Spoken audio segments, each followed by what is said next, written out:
Ama beyleki hazırki alaca dedi, o zatlan özü adama mertec. Mesela alacan özü adama mertec. Alaca olmak için onu kırkıp düğüden almalı, sonmazı dokumalı. O zatlar hiçbir zada hayırdan da şerden de hiçbir zat etmiyor. Özü bir zada garaşsın, ama Allah Tebaraka ve Teala hiçbir zada garaştır bir zat. Şol adamın yanına ölüm perişteti geldi, sonra onun ece kalkına eden yaşılığı gelip, bul adam ene atasına yaşı oldu deyip ömrünü uzattı dediler. Peygamber Aleyhisselam bir hadisinde aydı, kim uzak yaşa gelse, o adam ecetine kalkına yaşılığı etti. Hatta takdiri uzol diyen zatlar var. Mesela doğa, Allah Teala takdir et koyundan son, bir adam şun, mesela bir zat, bir kıyınçılık görmeli olsa, takdirini doğa etse, Allah Teala kabul etse, yine de Allah Teala'nın şu takdirini uzol düşüyali. Ölümü şoğuna yazılan gününde Ezrail Aleyhisselam geldi, onun eden hayır hasenadi, onu uzolttu dediler. Yani, hazır bunun ölümü atıdan, bunu koymalı olayan bu ecetine kalkanına yaşlılık etti deyip, yine de ecetine kalkanına yaşlılık etti, ha köp sogap kazanan ya Allah Teala rahmetle onu şeyle koymalı deyip. Hatta Peygamberimiz Aleyhisselatü Vesselam hadislerine ya, cennet sizin enelerinizin ayağının aşağındadır diye. Yani eceğinin kalkanının diyen netteniz, Allah Tebaraka ve Teala'nın rızalığını kazanırsınız. Yeni bir hadislerine diye ece kalkanın rızalığı Allah Teala'nın rızalığıdır diye. Son derecede. Neçe avada edip, neçe ya davan ecen kalkanı nairda etsen, her eden avadetlerinde hiç tahtı yokluğu hakkında Peygamber Aleyhisselam köp hadisleri yatlak geçiyor. Ama ena tanrıda etsen şu dünyada ömrünüz olacak. Yine de Allah Teala'nın şu dünyada da azabını veriyen belalarının biri ena tanrımız. Hem o dünyada hem bu dünyada. Hadislerde geliyor. Kovlukturulayan günah ena tanrımız zıkmaklıktır diye. Allah Teala hatta şu dünyada da şu ayaklarını yetiyor. وَرَأَيْتُ رَجُلًا مِنْ أُمَّتِي قَدْ بُسِتَ عَلَيْهِ عَذَابُ الْقَبْرِ فَجَاءَهُ وُضُوءُهُ فَاسْتَنْقَذَهُ مِنْ ذَٰلِكَ. Ve yine bir adamını gördüm. Öz ümmetimde onu gavr azabı dolap alıptır. Yani gavrda azap verilmekli için ona gururlanıptır. Onun kılan teareti gelip gavr azabından kurtardı. Bir hadisinde diye Peygamber Aleyhisselam teareti yaşlap kılıp, tearet taklap, namaz okap bilen değerler illa mümin adamlar edebilenler. Yani tearetlilik olup hem de namazını tutturman okumak var, hem de kişiye başar diyenler dine çın Müslüman adamlara başar diyenler. Şunun malum terfini alsan Allah saklasın. Tearetini alıp namazını tutturman peyrak gediyen adamlar çınnan mümindir deyip Peygamber Aleyhisselam aydınlığı çok şunu etmeyenler Allah saklasın. Çınnan kafir olma korkuları var. Peygamber Aleyhisselam bir hadisinde diyor el-ahdu'llezî beynena ve beynehum es-salâh femen terekaha fakat kafara. Müslüman bilen kafirin arasındaki ya bulmasa bizi bilen kafirlerin arasındaki zat namazdır dişi alakka. Şunun özünün teareti gelip korup dediler. Dine teareti tek gavr adamı. وَرَأَيْتُ رَجُلًا مِنْ أُمَّتِي قَدْ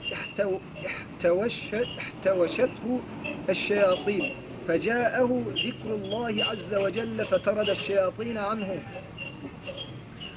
Ümmetimde yine bir adamını gördüm, şeytanlar onu kurnamağına düşürttürler. Yani kafana düşürttürler. Ellerini attırlar, gava attırlar. Onun Allah'ını yaatlani. Her bir işin üstünde dine Allah Tebaraka ve Teala'nı yaatlap yorması, ol adamını şeytanlar kovup özünü arastalıkta koydu dediler. وَرَأَيْتُ رَجُلًا مِنْ أُمَّتِي قَدْ احْتَوَشَتْهُ مَلَائِكَةُ الْعَذَابِ فَجَاءَتْهُ صَلَاتُهُ فَاسْتَنْقَذَتْهُ مِنْ اَيْدِيهِمْ. Ümmetimde bir adamını gördüm, onu azap perişteleri azabı suyra vurdular. Yani azap perişteleri onu azap vermekli için vurnudular, ellerini aldılar. İnni azap vermeklik kaldı. Bundan sonra onun Allah'ın rızalı için okan namazı onların elinden Allah halat etti. Tearet gavr azabından tıptırsa, namazım kıyamette Allah Teala'nın yürütü azap için yaradan perişteleri hatta Bazı ayet-i kerimelerde geliyor, şeyde bir perişteler vardır, rahmet dileyen, radi bileyenlerle diye. Eğer adamda bir anacık yumuşakluk var. Adam olsun, hayvan olsun bir dölmölçülük var. Şeyle bir perişteler vardır, Allah'ın tanıman, Allah'ın karşısına giden adamlar için yaratılan perişteler olur. Hiçbir katı azap vermeden başarılı bileyenlerle. Yani azap verdiklerçe rahatlanıp kaytan öldürü son hal derecede. وَرَأَيْتُ رَجُلًا مِنْ أُمَّتِي يَلْتَهِبُ عطشا كلما دنا من حوض منع منه وطرد فجاءه صيامه شهر رمضان فأسقاه وأرواه. Men ümmetimde bir adamini gördüm, susuzluktan uğrayadı. Yani susuzluktan cıda horluk çekip hovza uya baryadı kıyamet gününde. Yani Peygamber Aleyhisselam hadislerde aytışal kıyamette Peygamber Aleyhisselam'a verilen bir havuz kavsar ve yarşuna menbeş cennetten çıkıp gelen akyan havuzlar var, sular. Suuzap şu havuzlardan su içmeklik için baryadı, su verilmeyedi, idine de onu yok edip kovuk koyuverdiler. Şol vaatta onun tutan rozası gelip onu suvardı ve onu kanlardı diyor. Yani roza öyle gelip nem için Allah Tebarek ve Teala bazı zatları özünü yakin olmak için bazı zatları koyuyor. Mesela secde etmek, namaz okumak, roza, mesela kurbanlık diyet bizde. Arap sözünde kurbanlık aslında korup Allah Tebarek ve Teala kolay varmakla. Şol atları etmek bilen Allah kolay varmak. Bizde hazır bulaşıp gittiler, domuzu satınmak bilen, ya ala satınmak bilen, ya şah neme, şular ya Allah atları bilen Allah kolaylaşsın yandı. Ama kıyamatta şu edilen amallan özü, Peygamber Aleyhisselam hadislerine diye bir adamini hemme cenazası koyup yuğulup artılıp cailanıldı. Bundan sonra perişteleri geldi dedi. Yine bir hadisinde cailanıldı, bu adam kabrına ruhu gelip girdi, can geldi yamaşağına.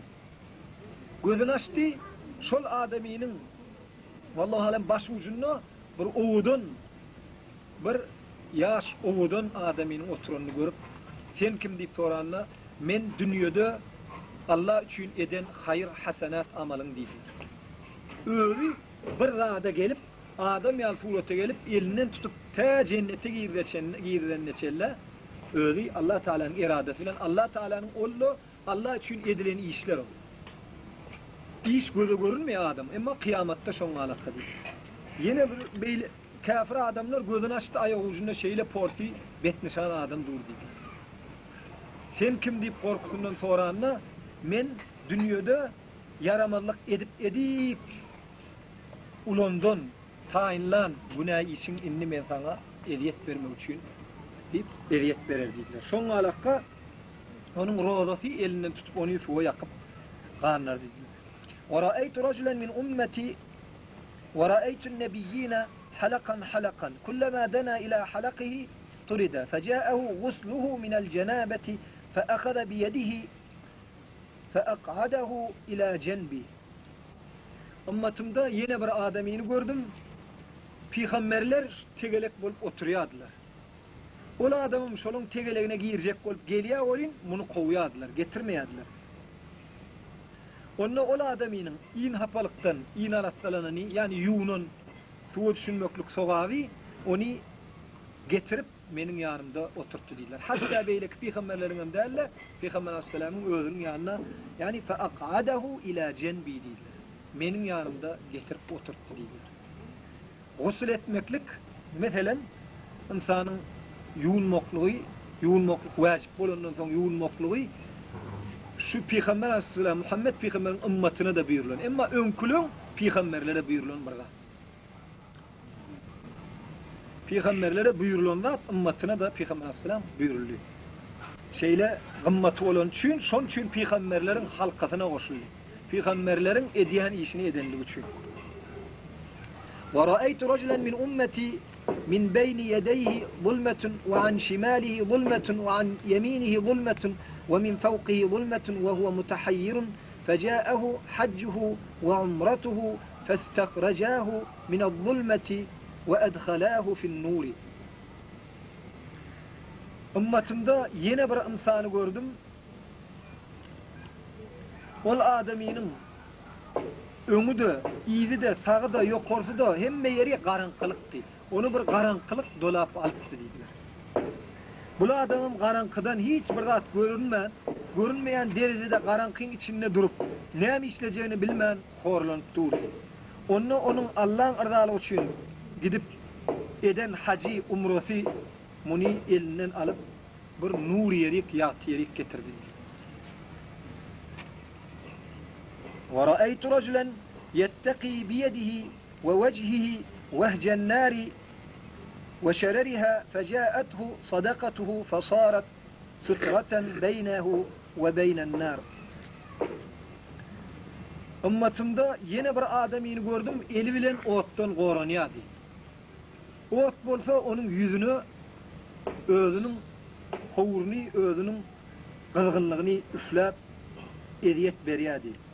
Otdan horluk çekip eli bilen otdan goranjak bolup duran wagtynda onuň Allah Taalanyň ırzalygy üçin beren sadakasy on bilen arada perde boldy diýdiler. Ýani ot bilen adamyň arasynda perde boldy diýdiler.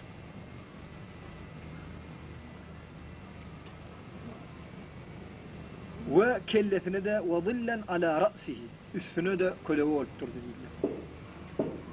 Ve ra'aytu rajulan min ummeti yukellimul mu'minina ve la yukellimunahu feja'atuhu silatur rahimi faqalet ya ma'şeral mu'minin innehu kana usulan lirahimihi fekellimuhu fekellemehu'l mu'minuna ve safahuhu ve sara fihim. Bundan soň bir adamyny gördüm öz ümmetimde musulman adamlar üç gürleşýärdiler, ol adam bilen gürleşmeýärdiler. Yani gürleşjek bolsa da gürleşmän, onu gyraklap şeýdip durdular. Şol wagtda onuň garyndaşlary bilen eden gatnaşygy gelip aýtdy: "Ey mu'minler, bul adam özüniň garyndaşy bilen gatnaşyk etdi. Mun bilenem gepleşiň" diýip şolaryň biri alakka aralaryna girdik gitdi diýdiler. Yani garnaşyň bilen gatnaşmaklygyň özi musulmanlar bilen kıyamatda bile bolmaklyk eken.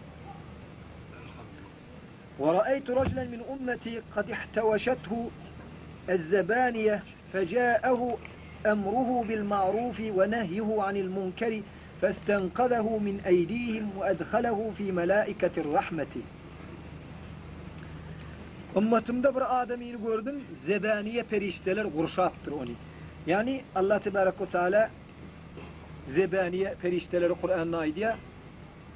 Yürütü goşunýalakka söwüş derejesindäki bir perişteler. Yani adamlara ya bir rada eziyet bermeli ya bir nemetmeli bolsa bir perişteler. Şol perişteler gurşap alypdy, onuň eden emir marufi, yani ýaşy zady öwredeni, buýrany we yamanlykdan alyp galan onuň haýır sogawy geldi de onu rahmet periştelerine, yani yumşak periştelerin aralarına girdi diýdiler. Onun içinden aýryp. Wa ra'aytu rajulan min ummeti jatiyan ala rukbatayhi ve beynehu ve beynallahi azza ve celle hijabun feja'ahu husnu hulqihi feakhadahu bi yadihi feadkhalahu ala Allahi azza ve celle. Ummatymda bir adamyny gördüm, iki diýdiniň üstünde durup bir zady görjek bolup horlanýardy. Yani iki diýdiniň üstünde bolup öňüni perde tutup öňe gidibilmän durdy. Allah Tebarek ve Teala'ny her kim gören wagtynda görülmän öňü perde bolup iki diýdiniň üstünde horlanyp durýardy. Şol wagtda onuň ýaşy ahlagy, yani meselen matumul aýdýa, ýaşylyk her kişiniň işidir, yamanlyga ýaşylyk her kişiniň işidir. Biri bilen eşek bilen deň bolmaklygyň özi eşeklik. Emma özüň yumşak bolmaklyk, özüň ýaşy ahlakda bolup her kime mylaýym bolmaklygyň özi hatta bazı hadislerde gelýär imanyň ýarmydyr. Ýaşy ahlak imanyň bölegidir ýa ýarmydyr. Şeýle derejede ahlakyň kymmaty bar eken. Allah Tebarek ve Teala Peygamber Aleyhissalatu vesselam'ı Kur'an'ın bazı yerlerine sende en bir aňyr derejeli ahlaklar bar diýip magtaýan yerler bar. Hatta Peygamber Aleyhissalatu vesselam'a näçe söwseler de näçe eziyet berseler Peygamber sallallahu vallahi alem bazı sahabeler hizmetini eden sahabeler yatlap aydiyalar 20 yıl hizmet edip hiç wagt uf diyen eşitmedim diýdiler. 20 yıllar. 20 yılın içinde Peygamber Aleyhisselam'ın bir işi et diyenine etmem dedi. Ne için şöyle işi etmedin diye soranını görmedim diyorlar. 20 yılın içinde Peygamber Aleyhisselam'ın ne zenanni, ne de hayvani, ne de adamini uğranını görmedim diyor. İlla cihatta uğraşaymasa başka hiçbir gada el kaldırıp hayvandan, adamdan neme olsun hiç el kaldırını görmedim. Hatta Peygamber Aleyhisselam zamana ahirinin peygamberi bolup özünün içerisini özü süpürün. Zenanları bolupdu. Yine de bir näçe zenanı baram bolsa öz içerisini öz süpürün Peygamber Aleyhisselam. Özünün giyimini özü diken yırtık yerler. Hatta zenanları yaramasa özü turup çay şolara näme teretmeli olsa özü turup hırmat eder. Sokakın içinde 20 yıl nem şimdi 20 yıllar yanına ol hizmet ediyorlar. Awa. Hizmet et. Kiçicik oğlanlığından yanına gelip ondan sonra yan rağına bolup neme diyorlar. Awa. Şoňa alaka derecede Peygamber Aleyhisselam ahlakları. Hatta bir geçip barýan çağalar oynap ýören bolsa salamlaşman geçmelik. Çağı bu. Ya beýle diýmän ýeke salamlaşyp geçerek. Hatta bazı sahabelerin rivayetlerine geliyor. Hasan Hüseyin kiçik wagtynda namaz okap secde eden wagtynda Hasan Hüseyin gelip boynuna omzuna minse şolar arkasından ayrılınca secdeden almaz eken. Şolara eziyet bermeyin. Şu secdedeligine arkandan oynap yadap ayrılanlarından soň onun Allahu Ekber secdeden alır. Şoň alaka derecede Peygamber sallallahu aleyhi ve sellem ahlakı barik. Şonun için Allah tebarek ve teala diýär: "Ve inneke lehulukun azim." Ew kema qal, sen ulluqan bir ahlagyň eýetdiň diýär. Häzirki aňyrlaşy adam, şuňal adam ýok diýen adamlara baryp öňlerini bir gowdurup gepleşmeden sen bilen dogry gepleşip bilmeýär. Ya sabr edip bilmeýär uzak wagtda. Emma Peygamber Aleyhisselam 20 ýylyň içinde hiç kime käýände görmedim.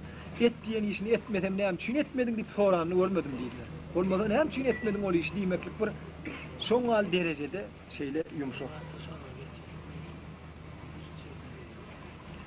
Hatta öz üçin turulup hormat edilse meni meni bir ulandıp tekebbir derece getirecek bolmaň. Meni turup fiýlemäň, men ne siziň ýaly adamdyryn. Özüm baryp salamlaşarym diýerek.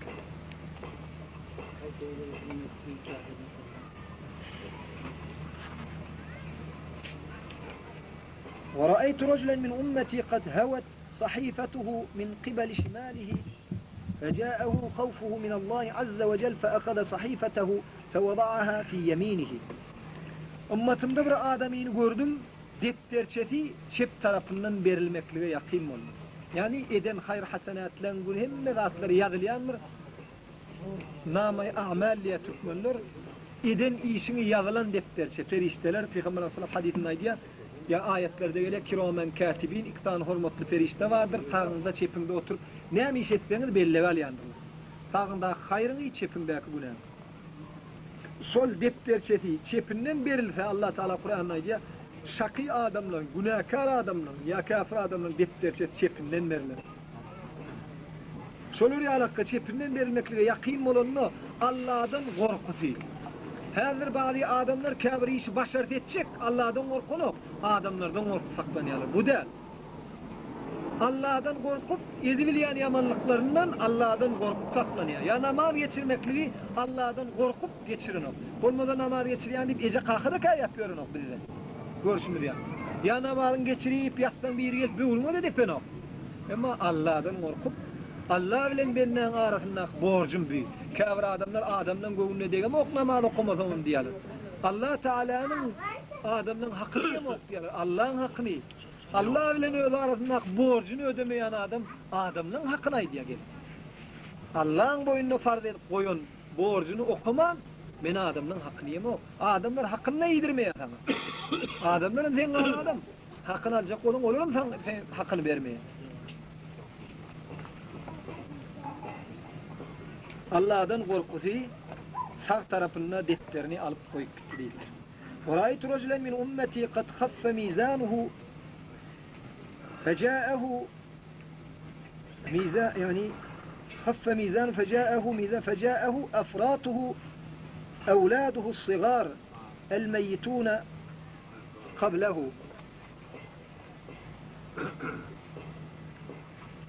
فثقلوا ميزانه. Bir adamını gördüm, günahlar, sogaplar çekilyen vaktında sogavi yengil gelecek oluyor. Şol vakitte ol adamının kizikki vaktinde ölün çağatı gelip teretini sogap tarafına ağrallı dediler. Peygamber Aleyhisselam bir hadisindeydi, bir ayal maşgalı rivayet ediyor. Kimin günah yazılmadığından ön çağatı, kizikki çağatı ölse, 3 tane çağatı ölse, buğuşlan ol adam cennetidir diye. Ya Resulullah ikim olsa, 2 çağatım olsa mı deyip soradılar diye. Kovva ditti. Şol denanaydı, eğer de bir çağ adamı deyte kovva diyecekti diye. Yönü soran tapılmadı. Şon alakka, şol Peygamber Aleyhisselam bazı hadislerindeydi ya, ina ata doğduğu vacip olup, doğduğu müşrik olman, ebedi doğduğu olman, doğduğu vacip olup, vaktlayın doğduğu hatırlayan derecede olmam doğduğu hatırlayacak vaktinde çağatı yapışıp, ya men bilen bilatarsın, ya da ecemi kakamı berersin deyip, mehrini o dünyada da görmedim deyip, dile Allah'dan alıp cennet alıp giderler deyip. Şon alakka bu da teretini ağraldır deyip. Adamının yüreği gıyılıyor ki saat ayrıldı. Allah Tebarek ve Teala şolun yürek gıyılman karşısına sabretmelerine kıyamatta olori, yani bir doğruluğa düşmeklükten alıp kalayan edipleri yapar. Bir rada sabret, öz beren radını alanına sabretmekli, Allah'ın beren öz radını, öz alanına sabretmekli için Allah Teala cennet olur. Bayağı olur. وَرَأَيْتُ رَجُلًا مِنْ أُمَّتِي قَائِمًا عَلَى شَفِيرِ جَهَنَّمَ فَجَاءَهُ وَجَلُهُ خَوْفُهُ مِنَ اللّٰهِ عَزَّ وَجَلَّ فَاسْتَنْقَذَهُ مِنْ ذَٰلِكَ وَمَضَى. Ümmetimde bir adamını gördüm, doğuluğun kırasına, gayasına dik dur. Bersinden selerin ağırtına gidayimeli oldu. Şol vaatta yine de veceluhu, yani Allah Teala'dan yekelikte korktu. Hiç kim yok yerine Allah'dan korkuyor. Şol korkusu onu o taydan ayırdı, başka giyinişlik gerip etti dedi. Yani bir soruya bu sorunun akşama kadar. Affedersin namazlar yan gözüm.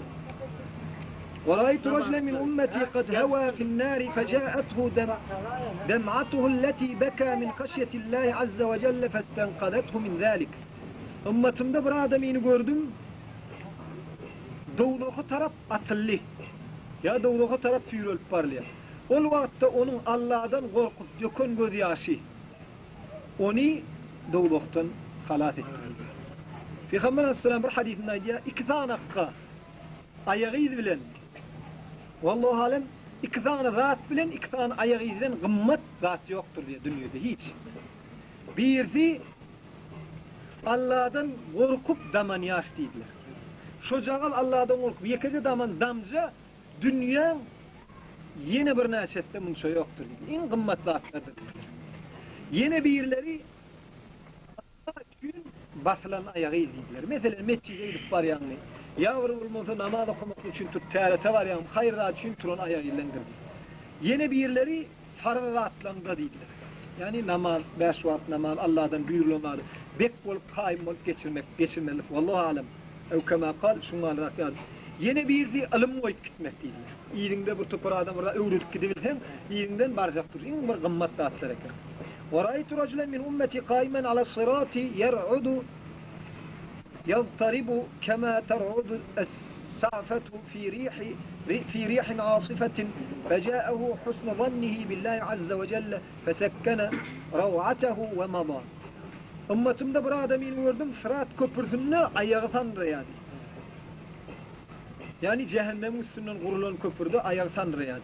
Şol vakitte Allah'dan yakşı gumani onu Bekitti hemen sırattan geçirdi dediler. Allah'dan yaşı gumanı. Allah beni geçirer, Allah'ın özü korar. Her adamlar Allah'dan yaşı guman edip bilmeyenler. Ne için? Kaptalına bir zat koş. Dine Allah'dan yaşı guman. Allah'ın özünden gelse şu zat beni korap bilecek mi deyip bir yaşı gumanı da mı deyip kol bilen okur. Hükman kaptalına donuzu istiydi, ağlaca deydi. Ya olmadı plan İsan deydi, ötön geçenlerimiz deydi. Allah'a özüne yaşı gumanına bir zatları şirk edip koyuyor yani. وَرَيْتُ رَجُلًا مِنْ أُمَّتِي يَزْحَفُ عَنِ الصِّرَاطِ وَيَحْبُ أَحْيَانًا وَيَتَعَلَّقُ أَحْيَانًا فَجَاءَتْهُ صَلَاتُهُ عَلَيَّ فَانْقَذَتْهُ وَأَقَامَتْهُ عَلَى قَدَمَيْهِ. Bir ümmetimde bir adamını gördüm, sırat köprüsünde kavat emedekliydi, kavat döşü bilen tüşüydi, kavadan sallanıyordu, yıkılacak kol, yapışıp. Şol vaatında bana okulan salavadı gelip onu ondan halat etti dediler. Yani Peygamber Aleyhisselam adı tutulanla Muhammed Mustafa diyenler sallallahu aleyhi ve sellem demeklik. Allah Teala'nın rahmeti onu demeklik. Peygamber'e Allah'ın rahmeti deyip dua diliyor. Ama hazırkiler İsa'nın rahmet diliyorlar. Ama Allah'ın Peygamber zamana ahiri şefaat vaada verilen Peygamber'e de şu dünyada bil onu dine rahmet okumak. Onun istaat dilap olmayanları özü vacip var. Salavat okumak. وَرَيْتُ رَجُلًا مِنْ أُمَّتِي انْتَهَى إِلَى أَبْوَابِ الْجَنَّةِ فَغُلِّقَتْ الْأَبْوَابُ فَجَاءَتْ شَهَادَةُ أَنْ لَا إِلَهَ إِلَّا اللَّهِ فَفَتَحَتْ لَهُ أَبْوَابَ الْجَنَّةِ وَأَدْخَلَتْهُ الْجَنَّةِ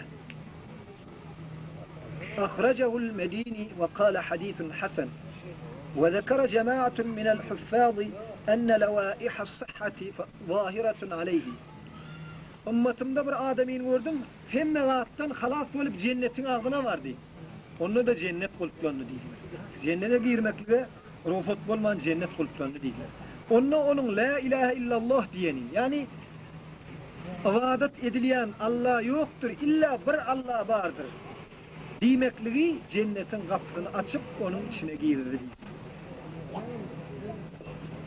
Görüşümü diye alaka hiçbir şunun içinde bir ağlaca gelip onu utullurdu. Ya bulmadı bir İsan gelip onun elinden tutup kaldı. Hiç dilemek işlerinden. Hatta Peygamber Aleyhisselam hadisleri olsun, ayetleri olsun, önküler, ötün geçenler, her kim özünü وَلَا تَزِرُ وَازِرَةُ وِزْرَ اُخْرَى diye Allah'tan. Hiçbir ahad ikinci ahada günahını yüklerilmeye, benim günahımı ötün geçenlerimiz götürüp bilmeyene. Ya men, ya ağışan yapılan nimekliğimle ağışan bana günahkar olsam, benim günahımdan pay alıp bilmeyen derecede. Dine Allah ile öz aranda cennetilik, doğrulukilik, ya olmasa sogap, ya olmasa hayır, şer takdirler Allah Teala bilen özü bilen bendanın arasında kılatları.